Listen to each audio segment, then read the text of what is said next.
Hello, what nuts, Humpty Dub nuts, Tyler, Urem, Chuck nuts. We want the cup nuts. It is Wednesday, June 19th, 11:59 a.m. in the United States, 9:59 a.m. Mountain Time. And this is What Chaos, presented by Prize Picks Daily Fantasy Sports Made Easy. My name is DJ Bean. That is Pete Blackburn. Over there sits a man named Sean DePaz. Boys, they dragged them back to Alberta. And now, those lazy-ass Florida Panthers have to go. They don't like doing it. They don't like going to Edmonton. Even when they were scheduled to have games 3 and 4, not an if necessary thing, they still tried to not go. And now, they got to go. Or they're forfeiting Game 6 because there is a Game 6 in the Stanley Cup Final thanks to your Edmonton Oilers. How are we feeling? I'm feeling great. I think last night was a great example of like, this is why we do it. This is why we do this shit. Last night, I went home and I was like, I'm not sleeping for 2 hours. No. That was an incredible game, all around, incredible experience, a season-extending game. Just hit all the notes. Connor McDavid, fucking monster. I feel so blessed that we live and are alive at the same time that Connor McDavid plays hockey. So just what a night. What a night for the boys. What a night for hockey. What a night for the show.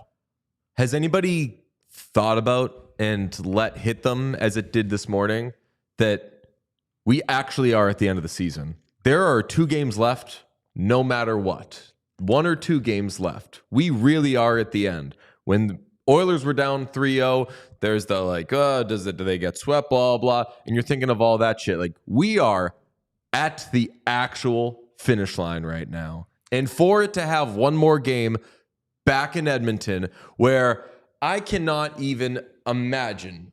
I FaceTimed with Tyler for a minute after the game during the stream. Thanks to anybody who is on the stream. These watch parties are becoming watch parties because they've got everything. They got screaming. They got me passing out. They got anything you could want. We had pizza one time. Remember when we had pizza? Boys, it was a little while ago. We got pizza. That was a long time ago. But we've had it. We've had pizza for them. That's kind of like a party behavior. For a Stanley Cup watch along? No. No, it was for the opening night watch along. No, it was for a Maple Leafs game. But still, Sean, we had pizza. That's kind of a party thing. Pete was doing a spin drift last night. We've had strippers. We're doing Not drugs. on stream. They were stripping off stream. That's, man. YouTube and the woke mind virus.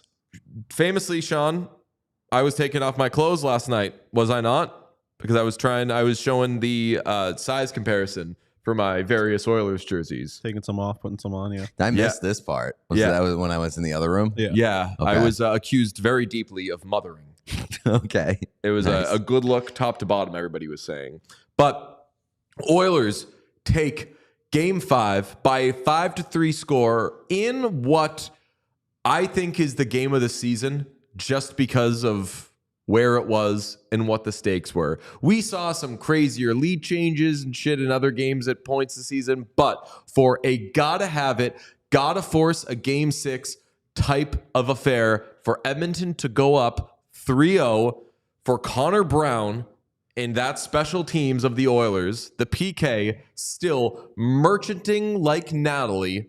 Unbelievable stuff. Oilers take a 3-0 lead. And then really, through no fault of the Oilers, I'll note that there was also a lot of sogless behavior, no shots on goal for any new viewers, of which we have many now. Our ship is finally coming in. Thanks everybody who's joining us. Long stretch of 17 minutes for no shots on goal for the Panthers. And then For, I will say, the final 34 minutes of the game, the Panthers went the hell off. And I don't say that I'm an Oilers fan, so I just don't want to blame the team for letting go of the rope a little bit.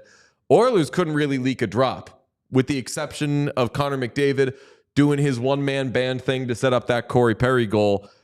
The Panthers took it to Edmonton for more than half of the game, knowing what we knew, which is, Panthers, you kind of can't lose this game. You don't want to go back to Edmonton. And then, with the game on the line, an incredible, underrated, ice-length empty netter from Zach Hyman is taken away by Matthew Tkachuk after Matthias Janmark had hit the post on a game-sealing empty netter in a 4-3 game. We get this legacy, real legacy. I don't say that in the first take way. I say that in a, I learned even more about Matthew Tkachuk with the game that he had last night. Taking advantage of turnovers, scoring, getting back on the board. But he makes this save on this Zach Hyman empty netter that really was one of those, they go back and score, don't they? They go back the other way. Yeah. And before you can even let that thought hit your head, Connor McDavid has recovered the puck and ended the game. Who else would it be but Connor McDavid, Mr. I'm going to drag those fucking losers back to Alberta. His words, not mine. He's the one that seals it. In yet another incredible performance from him, 4 points in each of his last 2 games. Somehow the first player in Cup Final history to have 8 points out over 2 games. I didn't really believe that when I first saw it, because back in the day, motherfuckers would just go score 6 goals a game. And they'd be nobody tended the goal. They'd be like, oh man, these goalies are really struggling today. And you're like, oh yeah, today. They're wearing fucking jeans. But jeans and throw pillows. I say that all to say that it was a little sickening. I felt like I was going to throw up from all the gummy bears I was eating, but that was some real game of the year material. 100%. And I think that final sequence with Tkachuk and McDavid was a pretty good summary of how that game went, where it was like Matthew Tkachuk had his game. We were waiting for that Matthew Tkachuk game. He gave it his all. He had an unbelievable night, both on the stat sheet and in the plays that didn't end up on the stat sheet. He was very good on the wall. You talk about the domination of the Panthers over the last 34 minutes. A lot of that was their play on the wall, and them being able to extend zone time in Edmonton's end. And Tkachuk was at the center of basically all of it. And he had a great signature moment, great signature game, and it just didn't matter because McDavid's signature game was that much better. And it was so close. But last night I came away with the feeling we know McDavid's amazing. We know McDavid's generational and stuff. But every once in a while, you see a game like that where he just fully takes over, 4 points again, and you come away with a person of my age. I'm 33 years old. I got to see some Wayne Gretzky, but I didn't get to see Wayne Gretzky be Wayne Gretzky and take over the National Hockey League. And I didn't get that experience of man, this guy is the guy. We're going to be telling future generations about this guy. We're going to be so annoying about this guy. Our kids are going to be like, shut the hell up. Shut the hell up about this guy that you always talk about. You say, man, you should have seen him. McDavid had one of those nights last night, and it just is very cool to be able to experience that guy in the Stanley Cup Final, having his force of reckoning and being unstoppable on that stage. It just felt very, very cool. McDavid is so good. I said this on the stream last night. McDavid is so good that if the Oilers pull this off, history won't care as much as they should, because they'll be like, so what happened? What was going on those first? They had Connor McDavid.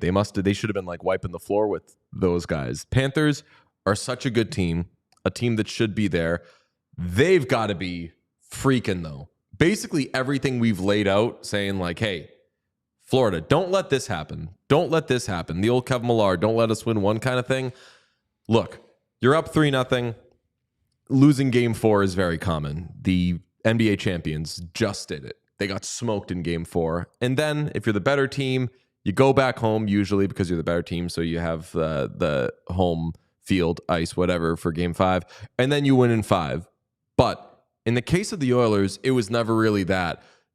You don't let a team like the Oilers back into series, and with them winning one game really was enough for them to come back in the series, just because as they go back to your home ice, they've already been counted out. They're hot now because they had scored 8 goals in game 4, and now they're like, all we got to do is win one game, and then we are taking a very concerned goaltender in Sergei Bobrovsky back to Edmonton. We're taking a whole team, as PD said yesterday, of guys who are tired and really don't want to travel. They want to be partying right now.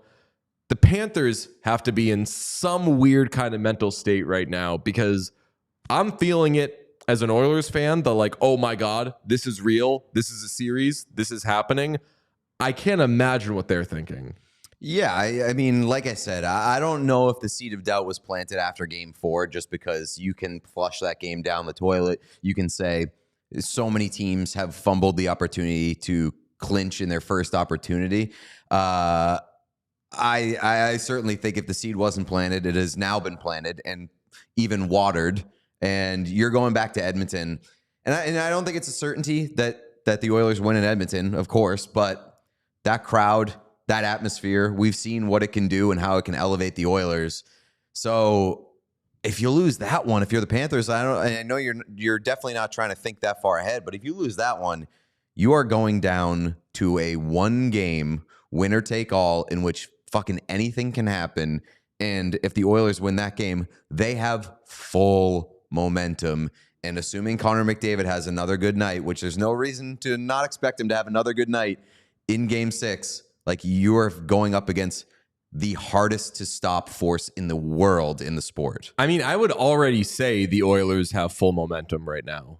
Like, right now, for sure. Yeah. I'd give. They did survive that game. But I'm saying, like, with the Panthers playing the better hockey more recently, because the last period and a half of that game, the Panthers outplayed the Oilers, because that was like their big, huge, this is going to be dramatic, but like series salvaging kind of push of like we need this, because if we don't win tonight, we've already outlined all of the shit that can happen.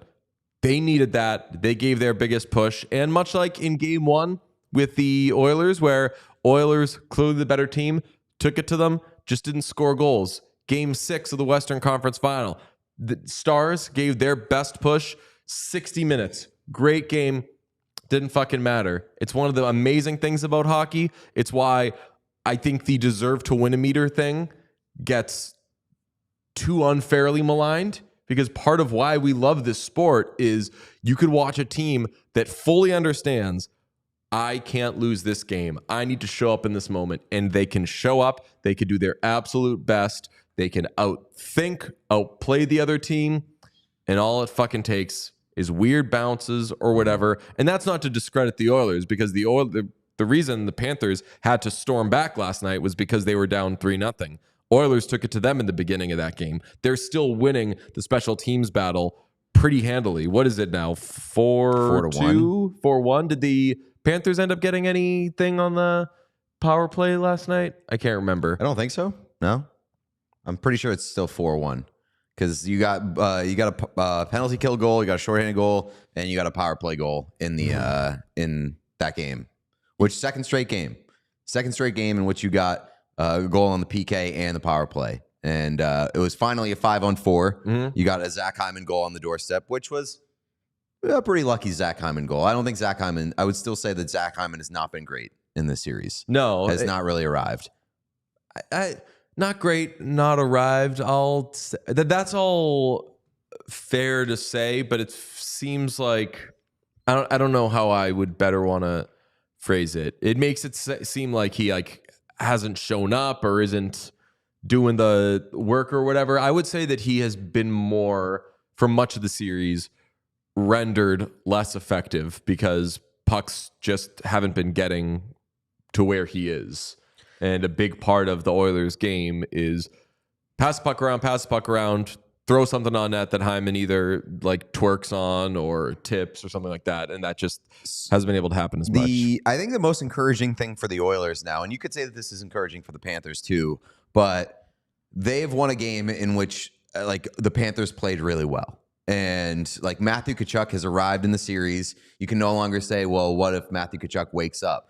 Matthew Tkachuk has woken up in this series. And again, that can be a good thing for the Panthers, but you can also spin it and say, well, Matthew Tkachuk woke up and the Oilers still won because they played a great game top to bottom. I think this was the first game in the series that you can say that both teams fully played a great hockey game and the Oilers fucking won. And yeah, they may have survived, but they survived on the strength of building up that lead in the first half of the game, like you mentioned. So you're still talking about an Oilers team that is without Leon Draisaitl, who is still essentially invisible in this series. Mm-hmm. And at this point, I don't know if you can expect him to wake up. Like, I don't know if he's going to bounce back from the shit that he's dealing with.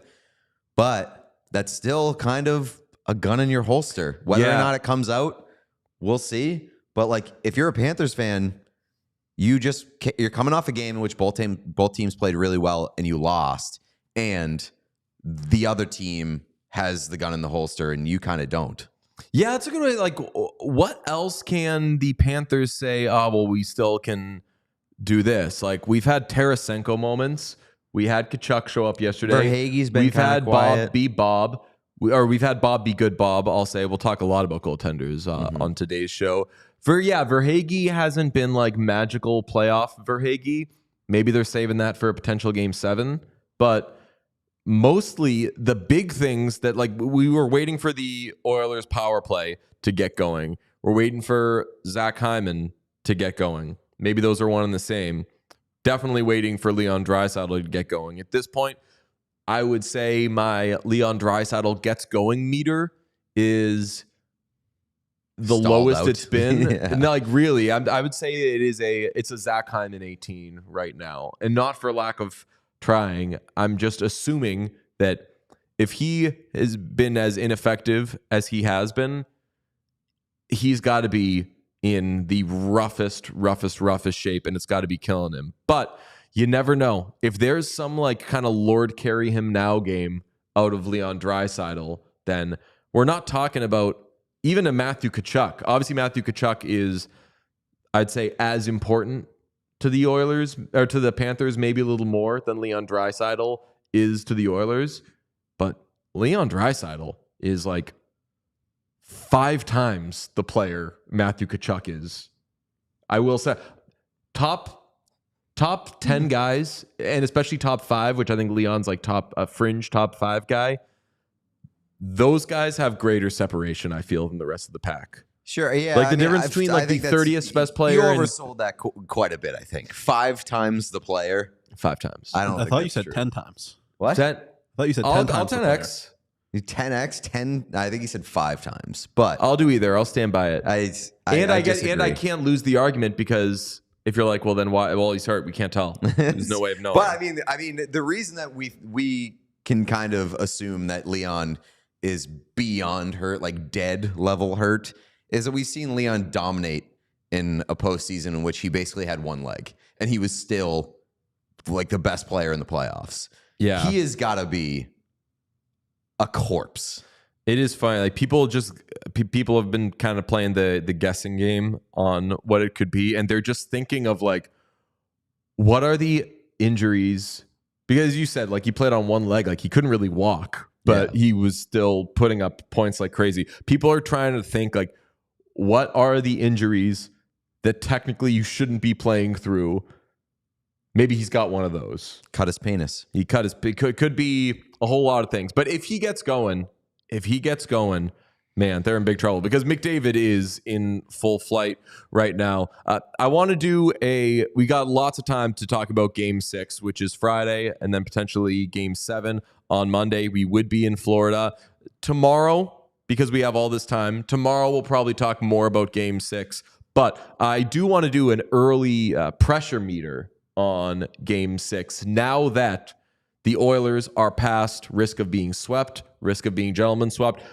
there should now be lowercase e expectation that the Oilers certainly force Game 7, if not win the Stanley Cup. I saw one of the athletic models or something put them at a 27% chance to win the Cup. I'm not going to throw a fit over that. I think that's fine-ish, fair-ish, whatever. But now that we're at Game 6, where does the pressure lie? Pete, let's start with you. Here is Pete's Game 6 pressure meter. 80%, he says, in favor of the Florida Panthers. Yeah, I mean, obviously the Panthers with a 3-0 series lead, the longer this series goes, the more pressure is facing that team because Edmonton has, I think, surprised a lot of us by putting up this fight, forcing the series back to Edmonton. There is still a 20% of pressure on Edmonton because they're going to be at home for Game 6. Like, I think that a lot of people were saying, just get to Game 6. Just get to Game 6 with the assumption that if you get to Game 6, they're going to win because they're going to be in front of their home crowd. That place is going to be nuts. It's going to be a Friday night.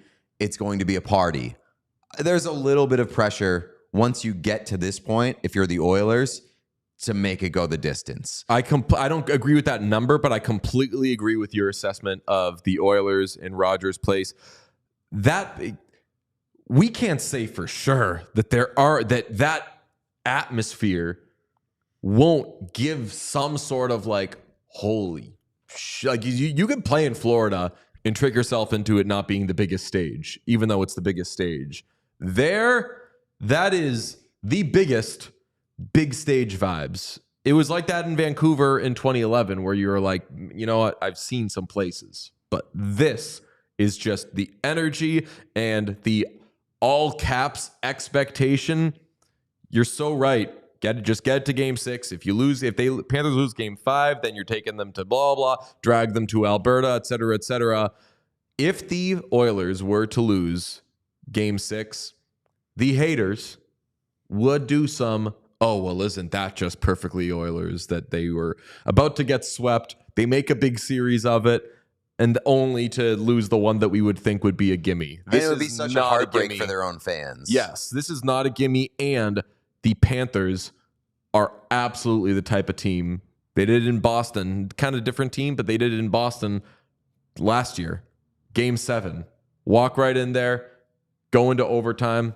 Fuck it. Just play hockey, see what happens. I am not saying this is a surefire win. Breaking news, we got a return on the Markstrom trade. Yeah, yep. Jacob Markstrom has been traded to the New Jersey Devils. That happened at the start of the show.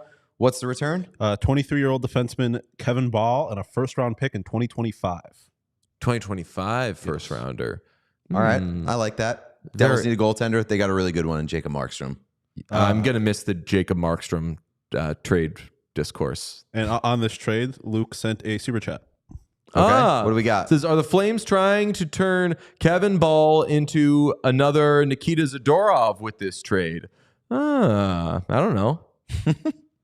Thank you for the super chat, Luke. Hell yeah, Luke. I'm excited for my my Devils fans. They needed a goaltender. Yeah. One of my buddies texted me and said, I'm excited to see a save. I want the Devils to be good. I hate the Devils. You hate the Devils? I hate the Devils. Damn. If the Devils had done this last year, Lindy Ruff wouldn't be the head coach of the Buffalo Sabres right now. No, I like this for my guys. I like that you have Lindy Ruff. My guys being us. I think it's very good that Lindy Ruff is the coach of the Buffalo Sabres. My pressure meter, need to win meter will be tomorrow, of course. Very different things. My pressure meter for Game 6, 65% in favor of the Florida Panthers, just because I think that now there is also real pressure on the Oilers. Because for the reasons I said, now you're at home, you can't lose this one. Not after what you did the last time you were at home. Not with, as we said, how terrible, and I do mean terrible, a road goaltender Sergei Bobrovsky is in the Stanley Cup Final. An .812 save percentage over the last 2 seasons in the Stanley Cup Final.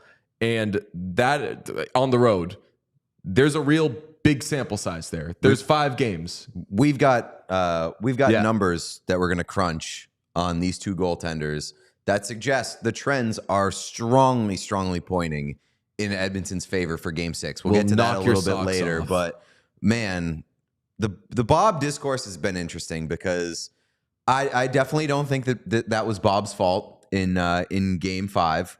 Like, I thought it was Paul Maurice's fault. I don't think that Bob had Too many jokes. The best game. I mean, he made some big saves, specifically the Ryan Nugent-Hopkins save that he made on the 4-on-4 in the third period was a huge save for Bob. But I think the only one that you can really complain about was the McDavid goal that went off the back skate and in. And Jeff Merrick made a good point this morning on 32 Thoughts. He said, "Where are all the RVH haters on that goal?" Oh, because yeah. he did the classic stand up and it went under his stick, off his skate and in. So maybe if we talk to Petey again, like, hey, okay. I'm not going to let this be misrepresented. The problem was never with the reverse VH. The problem was that people defaulted to the reverse VH. There was never any like thought behind whether or not they would stand up or go down. They would just naturally go down. So I don't think there was ever get rid of the reverse VH entirely. It was just be smart about when you do it. And so if he should have done it there and he didn't do it, that's not a Yeah, nothing What's is the word nothing I'm is looking for? finite. Nothing is binary. Like, these are all things that you should be able to. If you're playing the guitar, you don't just solo in one mode. You feel it out. You think, hey, what is appropriate here? What have I learned? What have my teachings told me? What do I feel I should do in this moment? Reverse VH is for sure a good club to have in your bag, a gun to have in your holster. We are a gun podcast. We talk about why were we talking about guns yesterday again? we just Moneyball guns. we were talking about people in Canada. Sean, you got my text, by the way? People in Canada being woke and whether like what they're or anti-woke and what they fight for. Like, do they want guns? Oh, yeah, right. Yeah. People in Canada stubbornly not singing the new lyrics to "Oh Canada" kind of surprised me. Yes. I would think they would have been all on board. But that's just me as a softie. Yes, Sean, did you? I don't need to write this second, but just making sure you got it. I texted you back. I don't know what you mean. Oh, that's weird. It didn't send. All right, now you should have it. Anyway, so you are at 80% pressure on the Panthers. I am 65. Oh, I know exactly what you gasped at now. Yes. Is it the photo of Bob Stauffer tweeted by the Edmonton Oilers? I sent it to Sean to be like, yo, just throw it on because I want to see Pete's reaction. I just The opened up chat Twitter. Completely got me. What? Saying the same. They were like, DJ gasped because he saw the picture of Bob. I mean, I just refreshed my Twitter feed and it popped up and I was like, oh my God. You know what I'm going to do? Unbelievable. From the What Chaos account, I'm going to quote tweet that Oilers tweet with reacting to this now. Let's see. My God. What a man. What a man. Jesus. We love him. Oh, mama. The Bob father. Reacting if that doesn't live scream- to this now. Just finished up a business trip. Oh, yeah. Absolutely crushed it. Oh, what if Bob got a social media manager? Oh and my like God. his account was like business trip, and it's like a suitcase emoji, a briefcase emoji, this emoji. Man, we need to get Bob a social media person. I'll quit this show Volunteer. to do it. Yeah. So we need a social media person for our own show. We should hire one, and immediately they do this in soccer. I don't know if you know this. They'll loan a player out. Yes. Yeah. All right, first task. It'll be like in The Bear when he sends him to go do stuff with Will Poulter. Yes, correct. Yeah. Hey, we're going to send you out to Bob Stauffer. Amazing. They wouldn't come back. I still can't believe that I came back from Edmonton. I would love to still be in Edmonton with Bob, with Captain Felton, with Zach, Tyler, Liam, Kennedy, Jay. Man, all of Edmonton last night. Again, I say I can't imagine. I didn't see enough video of what was going on, But if it was that crazy, do you think it would be crazier after game 4 where they beat the shit out of them and it was there, or game 5 where it was confirmed we might win the Stanley Cup? I think last night. Yeah. With the exception of game 4 was on Saturday night. Yes, I was just about to say, you do have to consider that game 4 was on Saturday. If they win game 6, that place is going to be a zoo. It is going to be insane. The videos that might come out of Edmonton on Friday night if they win game 6, I don't think anybody's ready. Sean put up the picture of Bob, and Puck Follower said, "Great, now I'm pregnant." Classic. Fantastic. I thought that the most interesting, though, of our pressure meters came from our sweet boy, Sean DePaz. Sean, would you mind sharing yours? Yeah, it's 50-50 to me. Woo! Next, I think similar to our next goal wins the game cup. I think next team to win a game wins the cup. If the Panthers win, obviously the series over. If the Oilers win, I think they win game 7. So it's basically a coin flip to me at this point. Pressure's on everybody. Can I ask this? Do you believe in momentum when it comes to the Oilers? Like, do you think that the Oilers, with how they're going right now, are really riding that? Or is it simply they can win any given game on any given night because they have Connor McDavid? I mean, I think it's a little bit of both. I think they definitely needed, like, I don't want to say get their confidence back, but they needed to, like, see the puck go in the net, I guess, after the first couple of games. And once that happened, like, they clearly have the talent to beat the Florida Panthers. So I think it's a little bit of both. But I think at this point, I'm not too worried about, like, the momentum of it. It's a Stanley Cup. I think every game is its own game. And at this point, like I said, I think it's a coin flip. I believe in the momentum thing, not just for the Oilers, but for Chris Knobloch. It is the Chris Knobloch momentum. Let's call it Crinertia, is too real a thing. Inertia is, you know what inertia is? Property of matter. It's the thing when it's in movement, it stays in movement. Exactly how it's said too. Yeah, It's the thing when that's it the stays in medical movement. definition. An object in motion stays in motion. That's An right, object that's the at rest one. will stay at rest. Whenever I hear inertia, I think of the intro to Bill Nye the Science Guy, where he says inertia. Well, not him. A woman's voice in the background says inertia is a property of matter. Sean's trying to erase women's voices. I was You said specifically in- shouting out a woman. Sean, how come when they showed that small desk and they pushed Emily Kaplan off the desk, You said you good. said good and you clapped? Because we got to see her outfit. It's mothering. It's true. Can't kill it. Got to mention, and while we're on ESPN, Sean McDonough, Back. The man is back. He is healthy. I would assume. I hope. But I also think that he's pissed off. I saw a little bit of a report that said Sean McDonough was not happy with the criticisms that he faced while he was calling games sick. And Well, So this is like people should be mad at you. ESPN is not a fan of me, as we found out. We're not over the getting that past couple ESPN days. bag. if you're Sean McDonough, you can't be getting mad when people don't know that you're sick. Like if people don't know that you're sick, it just looks like you're being bad at your job. And also, like, I hate to say this, but If you're that sick, don't show up to work. no, not that. Sean, give me the mic. Give me the camera. I didn't know that you were talking Sean to me. McDonough, be a man.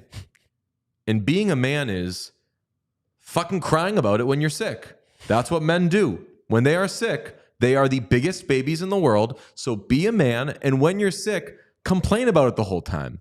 And then we'll know. I don't know what he was trying to do, being all Yeah, tough brave. guy. That's not what we do.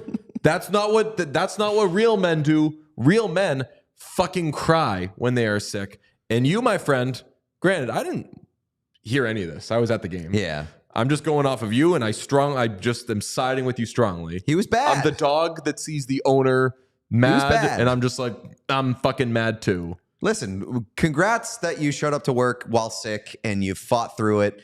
Congratulations. I don't give a shit. All I give a shit about is being able to listen to a quality broadcast. And he was not up to what I would hope would be the standard for a Stanley Cup Final game. Sorry for saying it out loud. Also, But I will give you your flowers. Sean McDonough had a really, really good game in Game 5.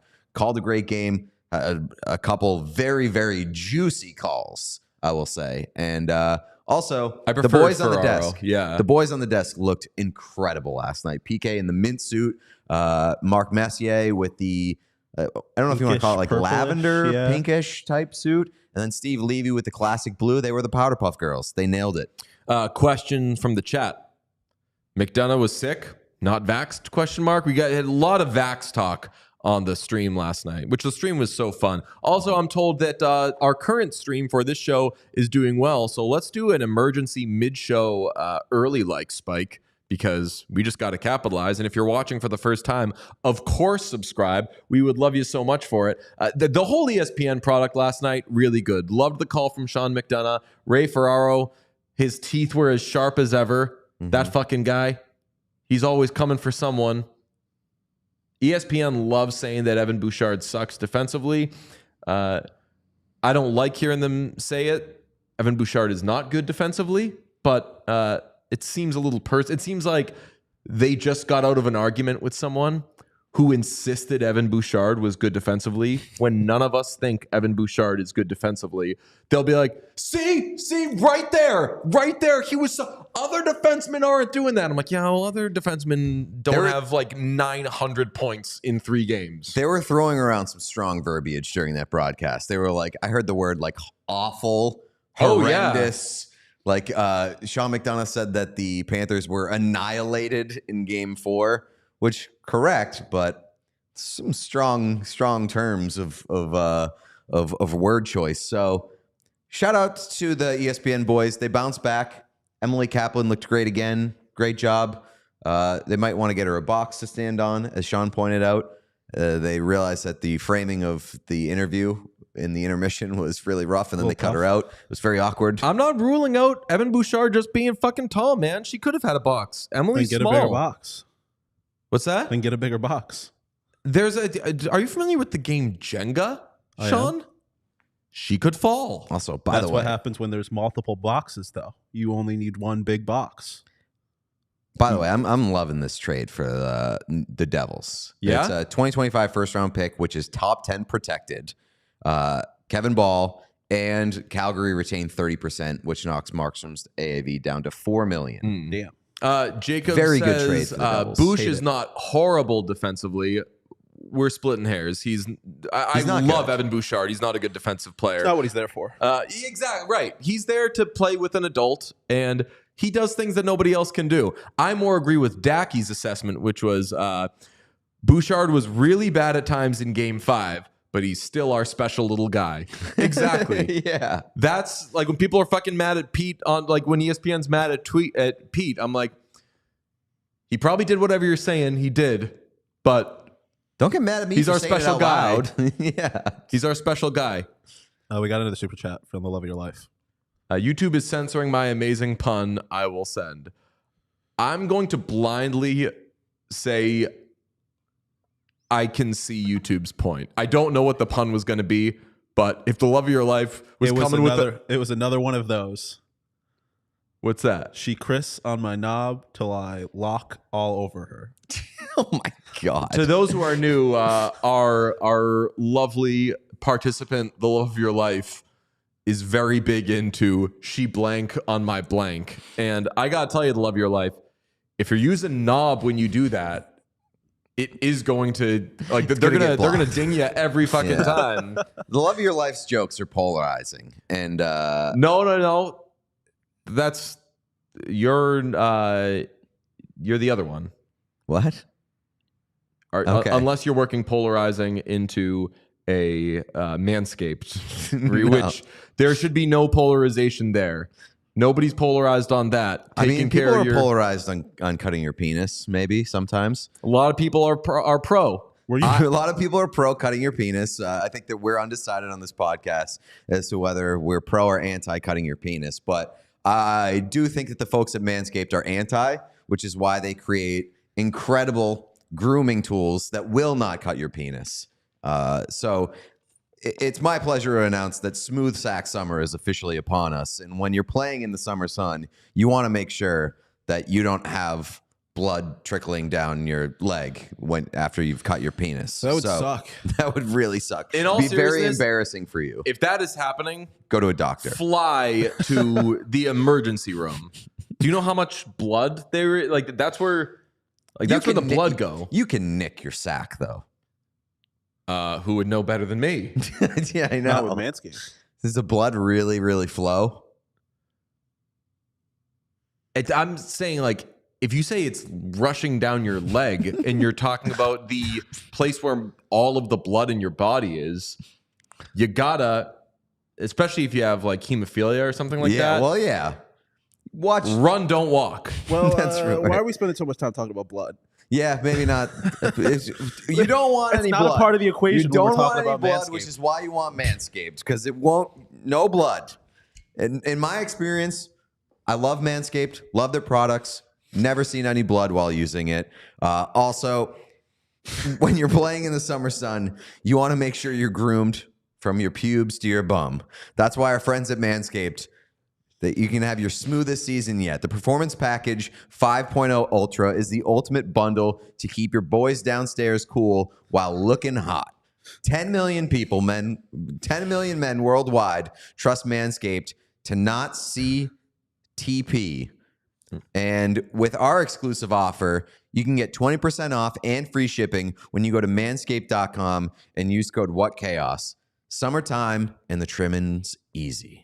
Imagine being clean. Imagine looking clean. Imagine looking good. Looking Imagine minimalist. looking. You know how I look, Sean? Through your shady rays? Well, I guess you don't. Not until they replace the pair that you lost. But they will. Of course. Because if your shades ever go missing from Shady Rays or take an unexpected hit, maybe a type of hit you're trying to get out of the game, don't sweat it. They have the most insane protection in all of eyewear. Every pair is backed by lost or broken replacements. So if you are at a comedy show and you put down your sunglasses and you walk out to watch Game 6 of the Western Conference Final and you leave them in there, yeah, it would be nice to go call the club, but you might forget to do that. Shady Rays gotcha. They've got that insane lost or broken replacement policy. And really, just the shades anyway. In the unlikely scenario that I keep and don't lose my shades, I'll tell you what, I don't think I'm breaking them because they are quality shades built to last. They've got you covered with premium polarized shades that won't break the bank. So maybe they won't break. It won't bleed you dry either. They will not. A lot of blood talk for the sunglasses as well. Shady Rays is an independent sunglasses company offering world-class product rated 5 stars by over 300,000 people. Their shades have durable frames and crystal clear optics, making them the perfect choice for all outdoor adventures. Do you understand how good your product has to be for 300,000 people to even think about them, let alone rate them 5 stars? I don't want to overshare and reveal things about my personal life, but Pete, I am one of those 300,000 people. I have rated Shady Rays 5 stars because I forget the name of the exact style, but they've got that one style that I do so well. Doggy. What's that? Woof, woof, woof, bark, bark, bark. Yes, correct. Yes. If you don't love your shades, you can exchange them for a new pair or return worry-free for 30 days. There's no risk when you shop. Their team always has your back with personal and fast support. Exclusively for our listeners, Shady Rays is giving out their best deal of the season. Head to shadyrays.com and use code AC35 for 35% off polarized sunglasses. Try for yourself the shades rated 5 stars by over 300,000 people. Last night, we may have seen the Conn Smythe sewn up by Connor McDavid. As I mentioned, he had 8 points over a 2-game span for the first time by anyone in Stanley Cup Final history. He is now up to 42 points, which is not just by far the best of the postseason, not just way better than anybody last postseason, but almost double the number of points for any Panthers player. Bob isn't winning after the last 2 games, I don't think. No. Barkov would have been my Conn Smythe going into last night. But now, if you're adding 4 more points a game... Well, the thing is that the stronger case that McDavid makes, it's also the weaker case that Barkov makes, because your case for Barkov was him keeping McDavid quiet. And McDavid ain't quiet anymore. So I thought that Bobrovsky's last chance to win the Conn Smythe was last night. Like, if they had won that game, maybe he gets the Conn Smythe. He probably does. I don't think you can give it to Bob now at this point. And I will go a step further and say, you said it's, I don't know what your wording was. You said maybe Connor McDavid's sewn up. Yeah. I will say it is sewn up. Connor McDavid is going to win the Conn Smythe no matter what at this point. I kind of lean that way. Sean, do you have the points leaders for this entire postseason? See Connor McDavid at the top right there. 10 points behind him is Evan Bouchard, who feels like quiet-ish, not like going off the way that he was earlier in the postseason. Draisaitl obviously has hit something of a wall, but Matthew Tkachuk is the leader for the Panthers with 22 points. Sasha Barkov, 21, tied with Ryan Nugent-Hopkins and Zach Hyman. This has to be McDavid, and I typically am not the biggest believer in the losing Conn Smythe thing, where the team on player on the losing team gets Conn Smythe. And if it does happen, I think it should be more like the Jaguar situation that we saw in the early 2000s. Connor McDavid has just so clearly been the best player this postseason. The best player this postseason, the most valuable player to his team this postseason. Whatever definition you want to apply to Conn Smythe, it is Connor McDavid. And, he still might win the cup. So that may, like, obviously, if they win the cup, what are we even fucking thinking about? But I feel like we're getting to what are we even fucking thinking about if they don't win the cup. I mean, we're talking about an all-time playoff run from McDavid. And a lot of people said that they never thought they'd see some of those records broken from Gretzky. And now, in a completely different era, we're looking at Connor McDavid breaking those. And so it's don't take Connor McDavid for granted. Don't take this run for granted. Just don't overthink it. Give him the Conn Smythe. He fucking deserves it. He has 8 points the last 2 games. Only 6 other players on his team has 8 points this postseason. That is crazy to me. And one of them is Evander Kane, who's not even playing right now. So if only 5 guys that you see out there, off the top of my head, it would be Bouchard, Draisaitl, Nugent-Hopkins, Hyman, and one other guy. I don't fucking know. Let's see. It would be Draisaitl. Ekholm. Matthias Ekholm has 9 points, which whatever. He scored a big goal in game 2. But like, this hasn't. I don't want to make it sound like it's been all McDavid, because when you say only 6 other guys, 5 of whom are playing, have 8 points, it makes it seem like McDavid is doing everything. Bouchard's got 32 points. Draisaitl has 30. Hyman has 21. Nugent-Hopkins has 21. So all these other guys are like still going off in their own right. But McDavid, as he typically belongs, is on an absolute other level right now. This is history. This is the best to ever do it.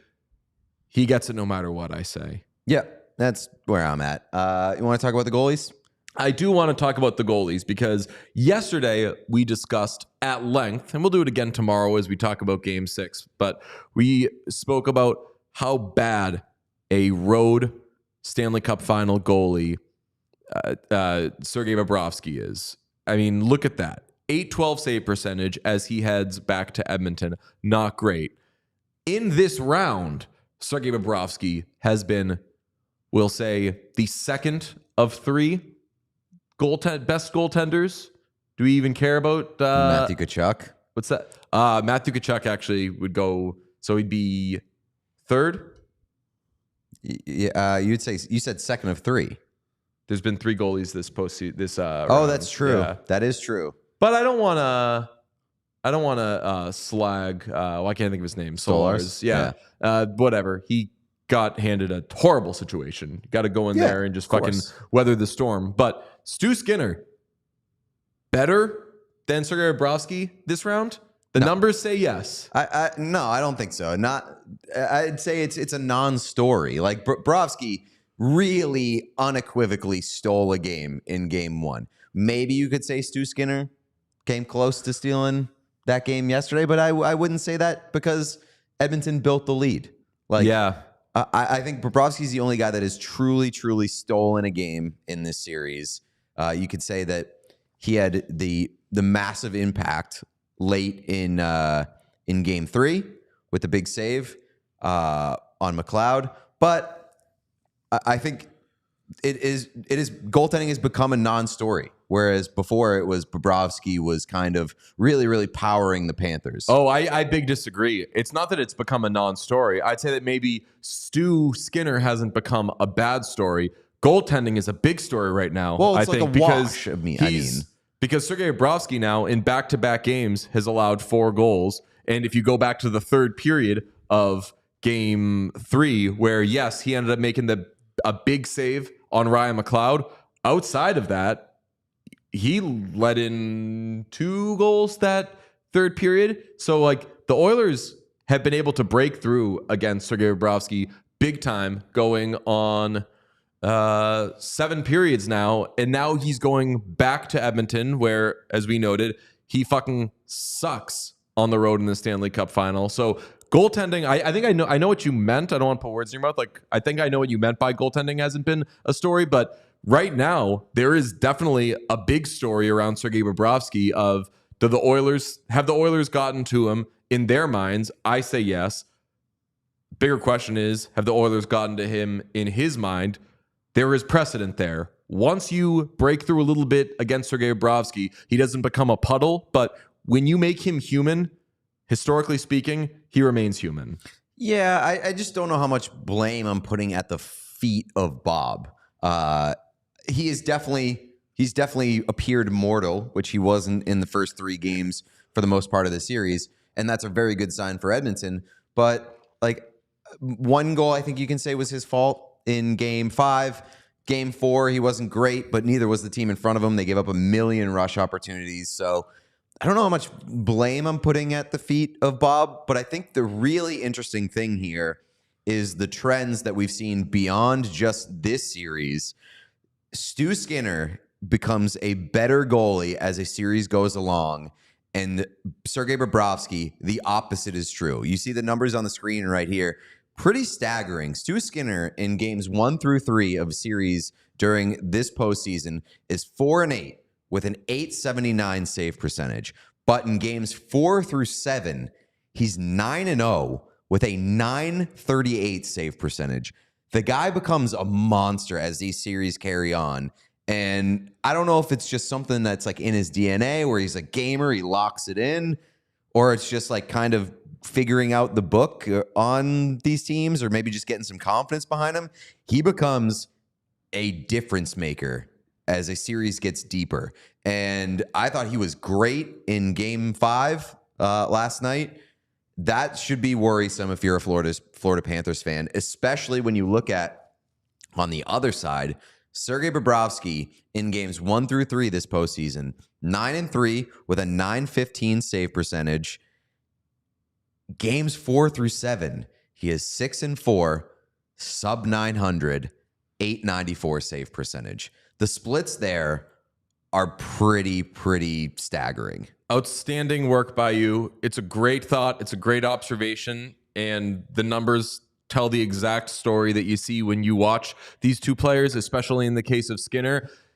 What I would add to the games 4 through 7 conversation with Stu Skinner is that I'd also work in Chris Knoblauch there, because the Edmonton, especially in like these like games 6 and 7 of some of these series, I'm thinking about the end of the Vancouver series and then game 6 of the Western Conference Final, where Knoblauch is like a great defensive coach. I'm going to take the vocalized pause out of that. Knoblauch is a great defensive coach, and he's got a team with a reputation for shoddy defending and sloppy goaltending, really tightening up, while still letting their Connor McDavids fly out of the zone and shit. Even their defensive forwards, the Connor Browns of the world, are producing. But that stat to me is what you said about he gets locked in.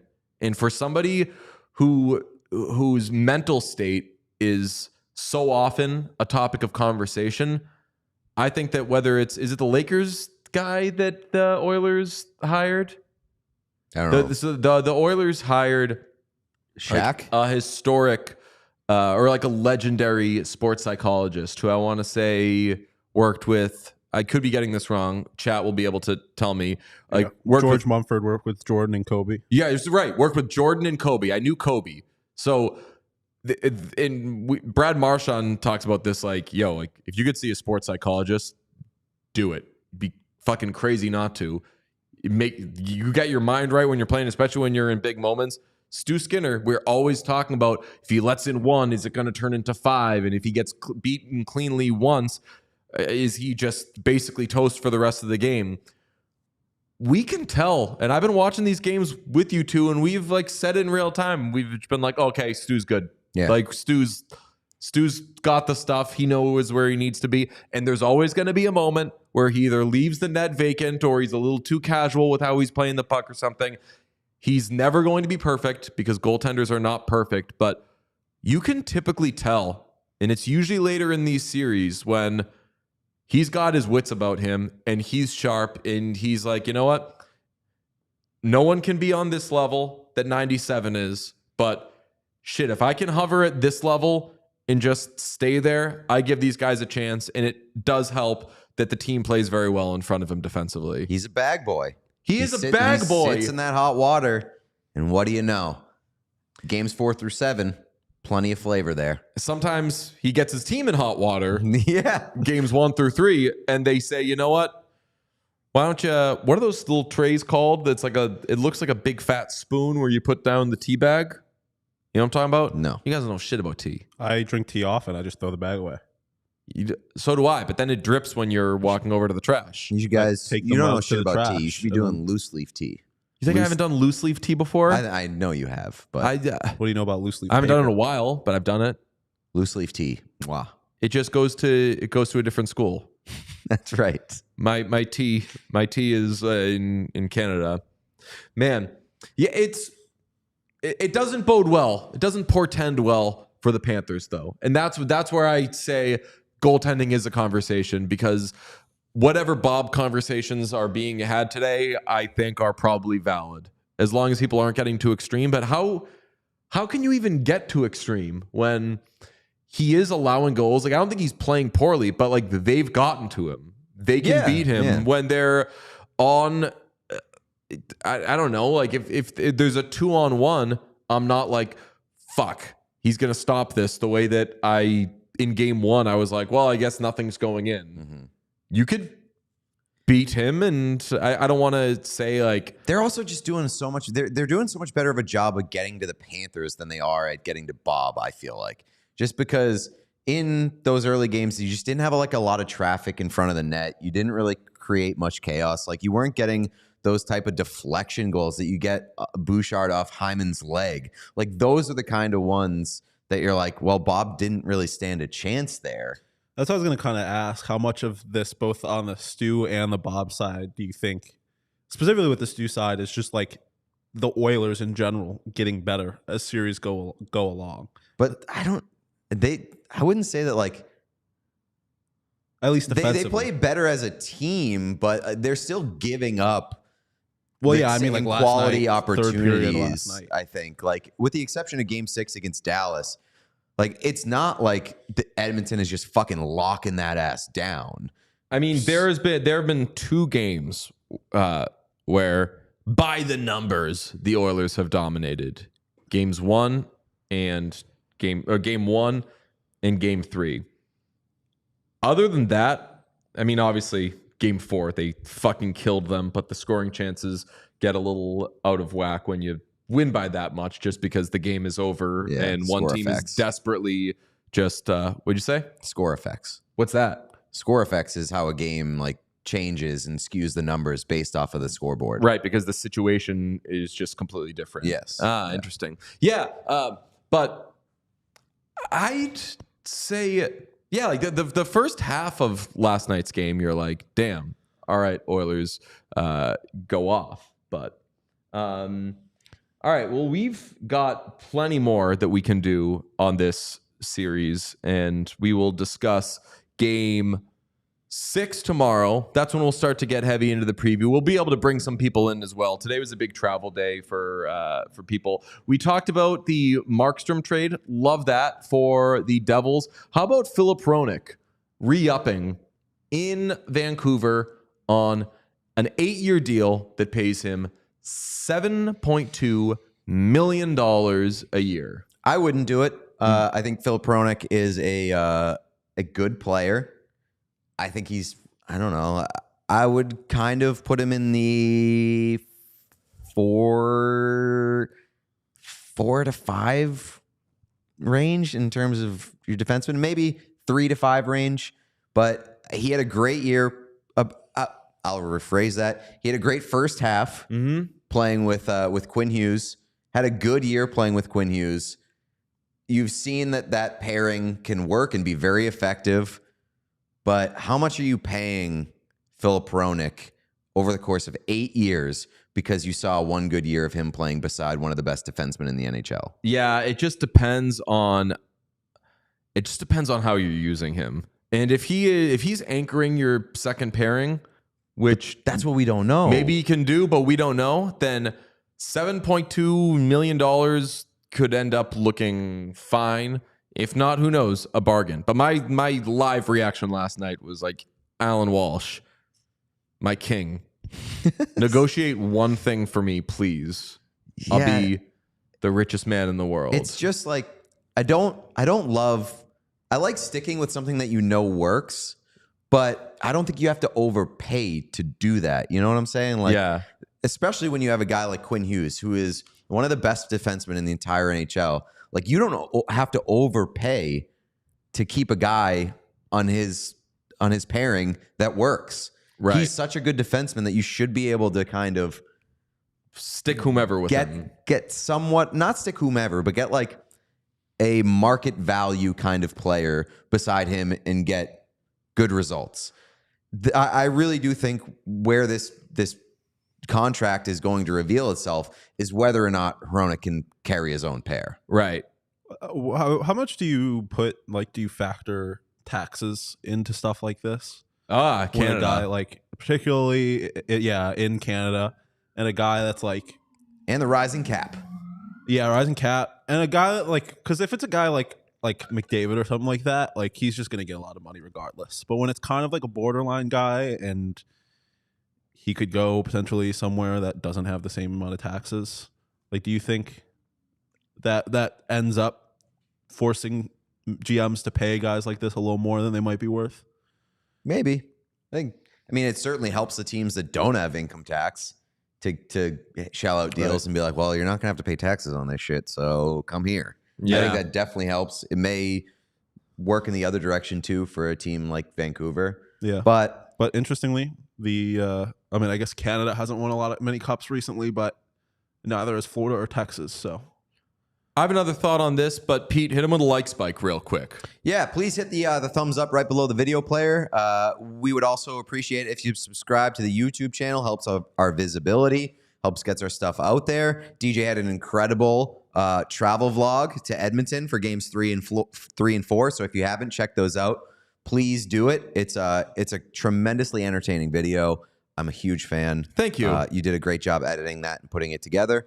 It was very tiresome to put together. I'd never done a vlog before, but it was so much fun, and it was just great editing it because I got to kind of relive a great few days. I cannot wait to go back to Edmonton. Folks are asking, begging, come back for Game 6. Bring the whole gang. The plan is Florida, Game 7. We have booked hotels, flights, not quite yet, but we have booked it. We will quite possibly show up as the Stewman group because Sean said Stewman group on the stream yesterday, and now none of us can stop thinking about that. We are officially the Stewman group. Stu Skinner Supremacy. We love Stu. Stewman group, the three of us. We will be in like latex paint masks. That's what if we could do it without paint, that would be my preference. I would agree, especially when we're going to be wearing those crispy Stu Skinner jerseys. And it's going to be a million degrees in Florida. Oh boy. Yeah, that's going to suck. The mask would be worse for that than the paint. That's for sure. At least you can take off the mask. Yeah, I guess that's true, but you're not. Porque no los dos. Double bag it. Yeah. Extra friction. Wouldn't that be that would be the safest way? My other thought on the Canucks thing was, so now are all those other guys up for grabs? They should still have the dough to be able to sign some of them, but like I know they wanted Zadorov back, but he was going to ask for too much. I think Zadorov and Joshua are two like obvious players to potentially get overpaid, but rising cap, man, you never know. Maybe some of these overpayments will look okay. I'm not touching Dakota Joshua with. I love him, and I hope he becomes I hope he continues to be a great player. But too much volatility there. There's too much track record with that type of player being like just okay. Yeah, I agree with that. Also, I think Phil Hronek owes quite a bit of money to Quinn Hughes, so hope he buys him something nice. I also think that maybe we have to ask the question. Should he have lied in his post exit presser? Oh yeah. He says he insists that he wasn't hurt. So now we're forced to assume that he's just not an 82 game player. You paid $7.25 million per year over 8 years for a guy who only plays half the season and admits that that's just who he is. I'm gonna hit up Alan Walsh and be like, "Hi, Alan. Hope all is well." We were thinking of lying about Philip Hronek being hurt so people can think this contract is better. Would you care to give us a quote, ideally a lie about him being hurt? Mm-hmm. Again, hope all is well. He will respond with, "What do you want me to say?" That's how that's your Alan Walsh impression? Correct, yeah. Sounds just like Alan Walsh. He says, no, he speaks for his client. He speaks as his client. He speaks as his client and say, "What do you want me to say?" On the Stu Man group real quick, Dak, you made a good point. We need to have mustaches with the costume. We need Stuart Skinner fake mustaches. It will be very clear if we're wearing blue latex with a fake mustaches and Stu Skinner jerseys. Yes. That is a very clear indication that we are the Stu Man group. I would agree. Shit. I'm going to start drinking water now to try to... Joshua does have Byfield potential, though. Disagree with that. Quentin Byfield. Big, yeah, I don't... Are we forced to make assumptions? Hey, don't say... I wasn't going to assumption. I was like, don't do that. I like Joshua. I can't see... They're very different players. Yeah. Byfield has like superstar potential. Joshua has like middle six, solid contributor, but isn't going to be a star of your team. Yeah, Joshua gets signed to be a second line player and is on the fourth line in the second week of the season, and everyone's mad at him. Yes, the third or fourth line. What did you think of the city of Edmonton outside of hockey? Hope you were able to watch the vlog that is on YouTube. I loved it, and I also got on one of the days I got outside. I got out of like just the downtown ice district just to see what other sections there are and what people have going on. I've heard these suburbs are great. I mean, this time of year it's just beautiful. It's light all the time. I bet it's light there right now, even at 11 a.m. over there. I bet you're right. Do you know that it's light out at 11 a.m. in Edmonton because of how north they are? It's crazy. Wild stuff. Yes, we will continue this party tomorrow. We appreciate you so much. We will preview Game 6 of the Stanley Cup Final. I'm so happy this is still going on. Potentially the last game of the season, but we're getting no more than 2 more games, boys. I know. So we got to empty the tank. Everything we got. We appreciate everyone for joining us. Hit like if you have not yet. Subscribe on YouTube, please. And also, of course, if you're subscribed on YouTube, make sure you're subscribed wherever you get your podcasts. We assume that that's a given, but you never know. And if you could leave 5 stars, make like a Shady Rays user and be one of 300,000 people to leave 5 stars. We love you so much. We will talk to you tomorrow. Bye-bye. Happy Juneteenth, by the way. We all silly like the mayor.